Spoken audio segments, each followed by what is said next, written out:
اعوذ باللہ من الشیطان الرجیم بسم اللہ الرحمن الرحیم۔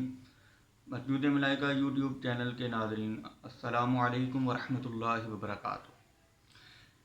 میرے دوستو، ہمارے معاشرے میں بہت سے دوست شاید یہ سمجھتے ہیں کہ شادی ایک پھولوں کی سیج ہے۔ شادی کے بعد کی جو زندگی ہے وہ ایک پھولوں کی سیج کی طرح ہے۔ بڑے آرام سے شادی کریں گے اور بڑی اچھی زندگی گزاریں گے اور ہنسی خوشی دنیا سے چلے جائیں گے، مگر ایسا نہیں ہے۔ کیوں؟ اتنا آسان جتنا آسان دکھتا ہے اتنا آسان ہے نہیں۔ یہ پھولوں کی نہیں، یہ کانٹوں کی سیج ہے۔ یاد رکھیے گا، شادی کے بعد کی زندگی کانٹوں کی سیج ہے۔ کب؟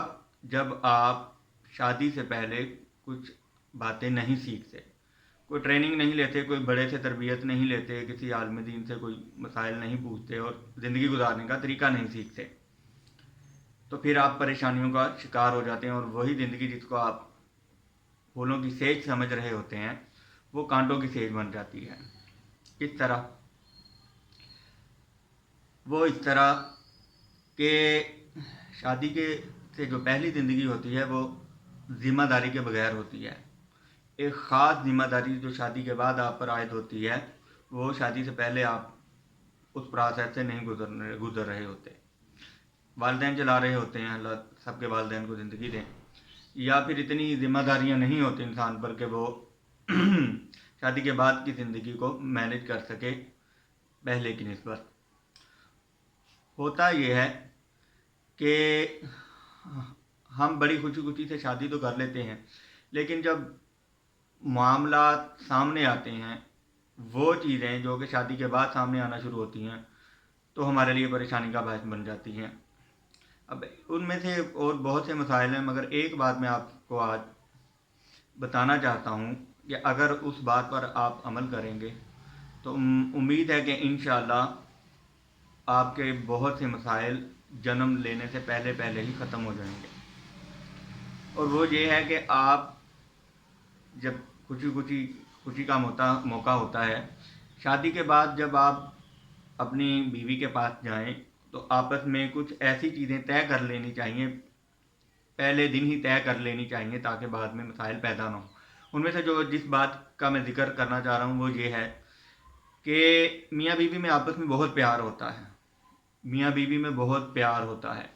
حلال کا جو رشتہ ہے، اس میں اللہ تعالیٰ نے کشش بھی رکھی ہے، پیار بھی رکھا ہے، اور وہ ایک دوسرے پر مر مٹنے کے لیے تیار ہو جاتے ہیں۔ لیکن ان میں شیطان اپنا کام کرتا ہے، شیطان دلوں میں وسوسے ڈالتا ہے، اور جو ادھر ادھر کے لوگ ہوتے ہیں، ان کے سسرال والے اور ان کے سسرال والے، لڑکی کے گھر والے اور لڑکے کے گھر والے، آپس میں کچھ لوگ ایسے ہوتے ہیں جو شرارتی ہوتے ہیں، اور کسی کو ہنستا دے کے ہنستے نہیں، کسی کو خوش دے کر خوش نہیں ہوتے۔ وہ چاہتے ہیں کہ یہ ہنس رہے ہیں، خوش ہیں، تو خوش ہیں کیوں؟ تو بیچ میں فساد ڈالنے کی کوشش کرتے ہیں۔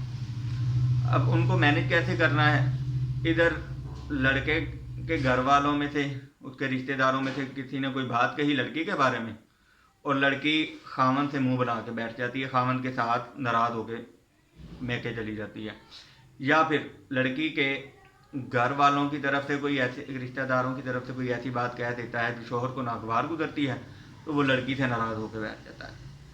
جو پہلی رات بات طے کرنے والی ہے وہ یہ ہے کہ دونوں میاں بیوی یہ آپس میں طے کر لیں کہ اگر ایک دوسرے سے کسی دکھ کا اظہار کرنا ہے یا ناراضگی کا اظہار کرنا ہے تو اس بات سے کرنا ہے جو شوہر کے منہ سے نکلی ہے یا بیوی کے منہ سے نکلی ہے۔ یہ بات بڑی پتے کی بات ہے، اگر اس پر آپ غور کریں تو آپ کے بڑے مسائل حل ہو سکتے ہیں۔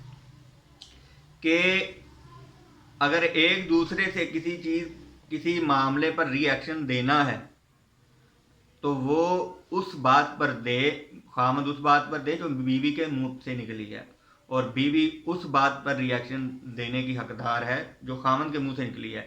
رشتہ داروں کی وجہ سے آپس میں نچاکیاں نہ کریں، میاں بیوی آپس میں رشتہ داروں کی وجہ سے نہ لڑائی پیدا کریں۔ اگر کسی نے کوئی بات کہی ہے تو وہ اس نے کہی ہے، یہ یاد رکھیں۔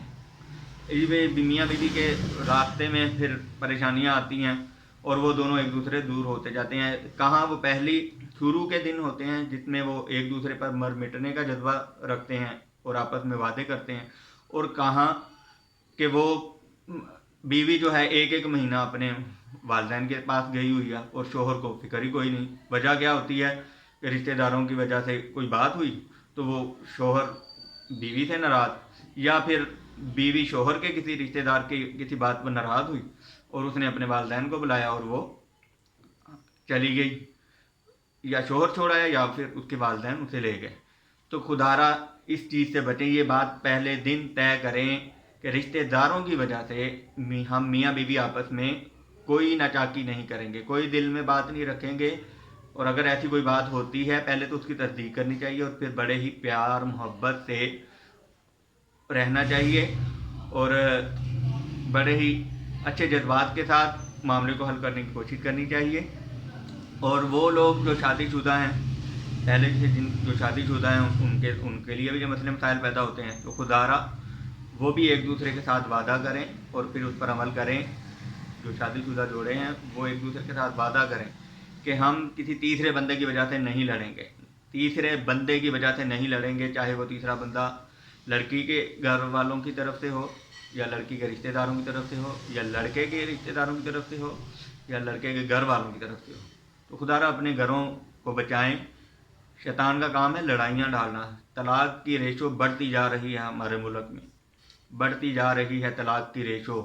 تو خدارا اپنے گھر بچائیں, ایک دوسرے میں سے پیار محبت پیدا کریں. یہی ہمارے دین کا درس ہے, یہی ہمارے نبی کریم صلی اللہ علیہ وسلم کی سنت ہے. اللہ مجھے اور آپ کو عمل کرنے کی توفیق عطا فرمائے. ویڈیو اگر پسند آئی ہو تو اس کو لائک کریں, شیئر کریں, سبسکرائب کے بٹن کو دبا دیں تاکہ اور لوگوں تک بھی یہ پیغام پہنچتا رہے. شکریہ. السلام علیکم ورحمۃ اللہ وبرکاتہ.